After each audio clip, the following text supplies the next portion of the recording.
Hey YouTube, it's your boy Raiderdamus back yet again with another edition of 4 Winners and 4 Losers.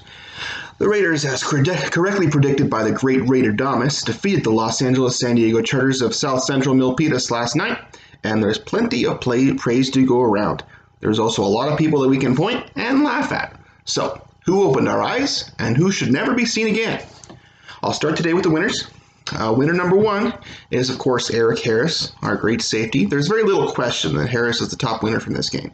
Philip Rivers threw 3 interceptions in his first 2 drives, and all of them were picked off by Harris, who returned one of them for the Raiders' first touchdown of the game. Harris had 2 picks and should have had 2 more, with one of them being nullified by a highly questionable offsides call against Max Crosby, and the other one going right through Harris's hands in the fourth quarter. Harris is well known to Oakland fans as a very important part of our backfield, but last night the nation got to see what a quality ball-hawking safety he actually is. The second winner of the game is the Raiders' rookie defensive ends. One of the huge problems with the Raiders' defense this season has been the lack of a reliable pass rush. We just simply haven't got that many sacks, and we haven't got a whole lot of pressure on the quarterback either. But that all changed last night. The team attempted to remedy the pass rush issue in the draft this year with the selection of Clemson defensive end Clelin Ferrell at number 4 overall. And the Crosby pick, a few picks later, we got Max Crosby, the defensive end, who blew up the combine out of Eastern Michigan. And we got him pretty late in the draft. I thought it was a steal right there. That Ferrell has had a pretty slow start to his career with the Raiders so far, but Crosby, on the other hand, has burst onto the scene as a highly disruptive playmaker, and he's drawn a lot of comparisons to Jared Allen, and I think those are pretty fair. Last night, however, both of those rookies lived in the Chargers' backfield and terrorized Philip Rivers all night long. Clelin Ferrell had 2.5 sacks by himself, and Crosby had a half sack and probably should have had a few more. And there was pressure on almost every single pass attempt the Chargers had by one of those two guys. If Ferrell can show the kind of dominance he displayed at Clemson, and if Crosby can just continue to be the wrecking ball that he's been so far, the Raider line has a pretty bright future.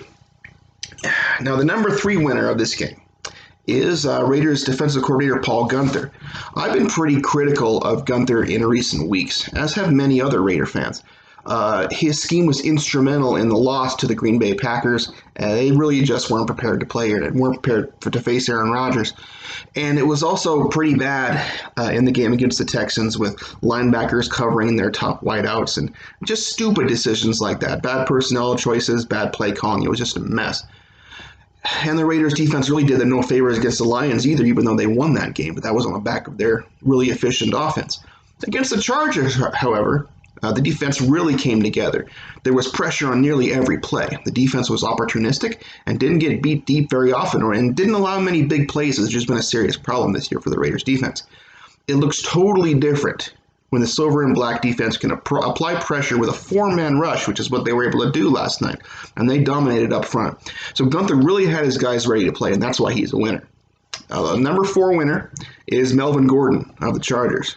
Their Chargers' top running back looks like he's back to his old self after a prolonged holdout to begin the year, which really seems to have put the Chargers behind the 8 ball when it comes to competing for a playoff spot. At 4-6, they're probably done, probably aren't going to make the playoffs this year.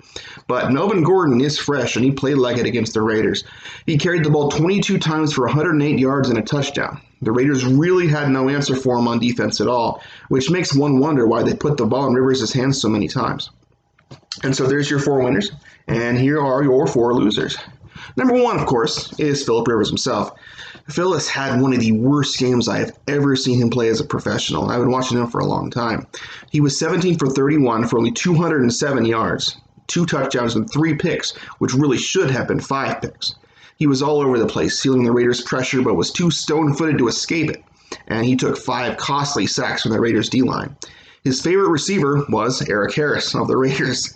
On the Chargers' final drive, with under a minute left in the game, Rivers simply needed to get into field goal range, and he could have used a series of shorter intermediate throws to do so with 3 timeouts on the board. Instead, he went full Rex Grossman, and he chucked the ball as far as he could on every single play, going 0 for 7 on that last drive with a game-sealing interception to Carl Joseph, and that lost the game for the Chargers, so that's why he's one of the big losers of the day. The number 2 loser is Raiders kicker Daniel Carlson. Now, Carlson is a Raider legend at this point, and he does not often make the losers list. He's been one of the greatest signings of the John Gruden era, if you can believe that. It's true. But in this game, He missed a field goal and an extra point, which could have cost Oakland the game if Rivers weren't such an idiot.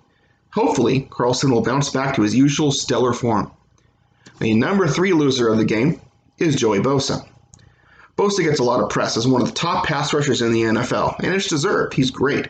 His tandem with Melvin Ingram has been for several seasons one of the best defensive end tandems in football. But in this game, Bosa had no sacks and only 2 tackles, and was dominated by the Raiders' offensive tackles Colton Miller and Trent Brown.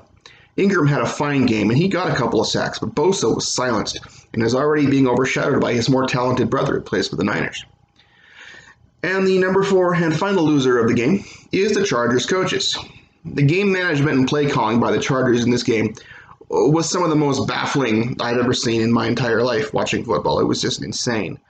With Rivers completely off his rocker, they switched to a run-first attack for one drive. And they did like 8 straight runs and got into the red zone. And then as soon as they got to the goal line, what did they do? They had Rivers throw the ball 3 straight times. Now, he got a touchdown on that drive, but it was not a good strategy, and your results should not dictate your strategy. Sometimes, they forget that Melvin Gordon exists, and they did that in this game, and they went right back to vintage Don Coryell hero ball where you just chuck the ball as hard as you can and hope for the best, and that's what they did.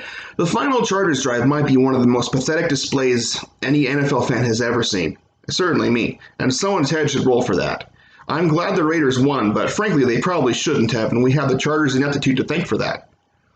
So that's why the Chargers coaching staff is the number 4 and probably the biggest loser of the entire game.